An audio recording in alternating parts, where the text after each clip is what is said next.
আমার প্রায় 7 লাখ টাকার মতন খাবার শেষ। এখন কি বলবো, কিছু বলার নেই। জি, আমি নিজেই দোকানদার।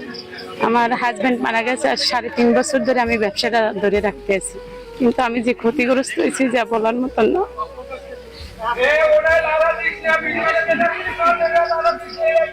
কয় বস্তা ছিল?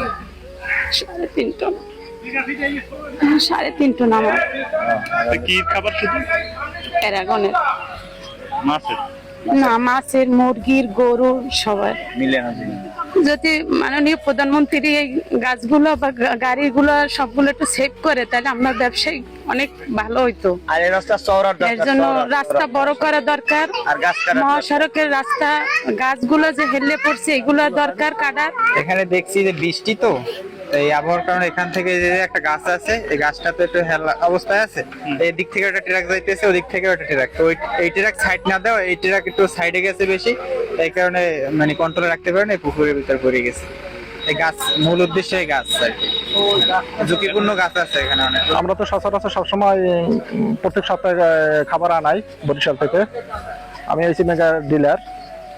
আজকে রয়েছে বৃষ্টি হয়েছে, আমি দুপুর বেলা 2:30টার দিকে আমি খবর শুনতে পাই যে গাড়ি অ্যাক্সিডেন্ট করছে। কোথায় অ্যাক্সিডেন্ট করছে? চৌরাস্তায়। খাবারের গাড়ি পুষ্কুনির ভিতরে পড়ে গেছে। আইসা দেখি তো গাড়ি পুষ্কুনির ভিতরে পড়ে গেছে সম্পূর্ণ খাবার সহকারে। আমার হইলে 5 টন খাবার ছিল গাড়ির ভিতরে, এখন অলরেডি আছে। আর ইতে ছিল যে আপনার প্যারাগনের ছিল 8 টন। প্যারাগনের খাবার ছিল 8 টন। তাই আনুমানিক আমাকে 10 থেকে 12 লাখ টাকার এরকম বা 15 লাখ টাকার মতন এরকম সামহাও হইবে। মানে তার আমাকে তো এগুলো খাবার এক একটা বস্তা হইলে 1700 আছে, 3500 আছে। মুরগির খাবারগুলো 3500 3600 টাকা এক একটা বস্তা। আর মাছের খাবারগুলো 2200 টাকা আছে, আর 2000 টাকা আছে এক একটা এরকম বস্তা। আর এখন তো সম্পূর্ণ আপনারাই দেখতে আছেন বা জনগণে দেখতে আছে, সম্পূর্ণ পানির ভিতরে আমদানি সম্পূর্ণ তলাই গেছে। খাবার কোন কাজে লাগবে? এগুলো তো কোনো কাজে লাগবে না, পানিতে সম্পূর্ণ হয়ে গেছে না, সম্পূর্ণ নষ্ট হয়ে গেছে। তো এগুলো তো আর কোনো কাজে লাগবে না। কোথায় ওপেন ছিল? এখন এটা কোম্পানি তো কোনো বহন করবে না, এগুলো তো নিজের।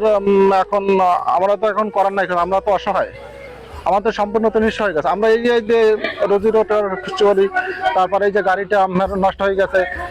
আর ওই যে গাছের কারণে বা 2টা গাড়ির মুখামুখি নাকি হয়েছে, সেই জন্য এখন এই যে গাড়ির যে পরিবর্তন, এই যে গাড়িটা যে চাপ দিয়েছে, ওই গাড়িটা আমরা করছি, আমরা ধরছি আর কি, ধরিয়া মঠবাড়িয়া থানা আর কি ওখানে হস্তান্তর করা হয়েছে। ট্রাকে ছিল 2 জন। ট্রাকের একজন ড্রাইভারের নাকি অসুস্থ পর্যাপ্ত, হসপিটাল আছে, মঠবাড়িয়া হসপিটালে তাৎক্ষণিক আমরা ওখানে নিয়ে গেছি, নিয়ে যেয়ে ভর্তি করানো হয়েছে। এই মহাসড়কের গাছ একমাত্র 2 সাইডের গাছ কাটা উচিত। গাছ থাকার কারণে বেশিরভাগ রাস্তা অ্যাক্সিডেন্ট হয়, দুর্ঘটনা ঘটে। মঠবাড়ি মহাসড়ক কত আছে এরকম? এরকমের মঠবাড়ি থেকে পাথরঘাটা পর্যন্ত 2 সাইডে রাস্তার বহুত এলানো গাছ আছে। হ্যাঁ, এরকম এই সমস্যার কারণে আরো একজনকে একটা সারের গাড়ি পড়ে গেছে ওই গাছের কারণে, এই একই সমস্যা। এইটার মূল যে বিষয়টা, এটা মূলত আসলে বন বিভাগের দায়িত্বে অবহেলা বলবো, নাকি তাদের কোনো সংকট আছে, যে আইনের কোনো সীমাবদ্ধতা আছে, এটা তো আসলে আমরা বলতে পারবো না। তবে আপনাদের মাধ্যমে আমরা বিশেষ করে বন বিভাগকে এবং সড়ক বিভাগকে, 2টা বিভাগকে আমরা মানে মানে আবেদন করব যে তারা যেন যৌথ একটা উদ্যোগ নেয়। এখানে বন বিভাগ এবং সড়ক বিভাগের যৌথ উদ্যোগ ছাড়া এর সমাধান সম্ভব না। তো মঠবাড়িয়া থেকে পাথরঘাটা পর্যন্ত এরকমের কমপক্ষে শতাধিক গাছ আছে, যে গাছগুলো আমরা একাধিকবার বন বিভাগকে বলা হয়েছে যে আসলে আপনারা এইটার একটা ব্যবস্থা নেন, আপনারা এটা কাটেন, না হয় ঝুইরা দেন, ডালগুলা কাইটা দিলেও তো, ঝুইরা দিলেও তো হতো।